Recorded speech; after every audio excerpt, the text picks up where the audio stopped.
Payg'ambarimiz alayhissalatu vassalam g'iybatdan juda ham ko'p qaytardilar.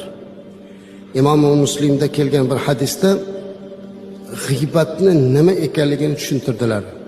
Bugun mana shuni biz bilib olaylik azizlar. Rasululloh alayhisalom aytdilarki, "Atadruna mal g'iba" dedilar. G'iybat nima ekanligini bilasizlarmi dedilar. Mana shu savolni beryaptilar sahobalarga. G'iybat nima bilasizlarmi dedilar. Allohu va rasuluhu a'lam dedilar sahobalar. Alloh va uning rasuli bizdan biluvchiroqdir dedilar. Rasulimiz alayhisolatu vasallam aytdilarki, g'iybat zikruka akhaka bima yakrahu. G'iybat bu bir birodaringizga aytsangiz, shu eshitsa shu gapni xafa bo'ladigan gap bo'lsa-ki, bu g'iybat. O'zini yuziga aytsangiz xafa bo'lib qoladi. Mana shu g'iybat dedilar. Shunda sahobalar aytdilarki, "Afara'ayta in kana fi akhi ma aqul?" Agar biz gapirayotgan gap o'sha birodarimizda bo'lsa-chi? Mana shu bizda bor azizlar. Bilasizlarmi? G'iybat qilayotganda mana shuni ko'pchilik e'tibor beringlar.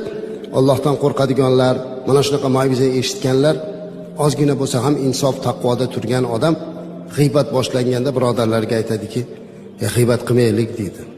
"Qo'yinglar, g'iybat qilmaylik, g'iybat yomon narsa ekan, o'lgan go'shtni yeyish bilan barobar ekan" desa, nima deydi hali g'iybat qilayotgan odam?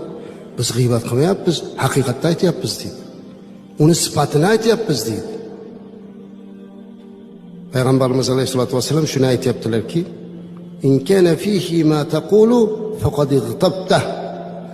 Agar unda bor narsani gapirayotgan bo'lsangiz, siz uni g'iybat qilibsiz. Va illam yakun fihi ma taqulu faqad bahatta. Agar siz unda yo'q narsani gapirayotgan bo'lsangiz, unda siz unga bo'xton qilibsiz dedilar. Bor narsani gapirish g'iybat ekan azizlar. Yo'g'ini gapirish bu bo'xton, tuhmat ekan. Bahonamiz yo'q ekan.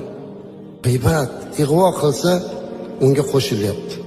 Aytilib g'iybat qilingan ham bir xil, yozib g'iybat qilingan ham, aytilib tuhmat qilingan ham, yozib tuhmat qilingan ham bir narsa azizlar.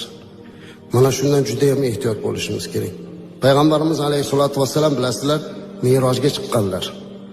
Rasulimiz aytadilarki, "Lamma urija bi marartu bi qawmin lahum azfarun min nuhas."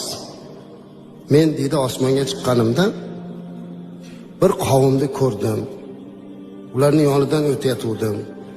Ularni tirnoqlari uzun bo'lib misdan ekan.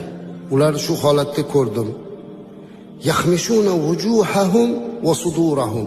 Ular o'sha o'zlarini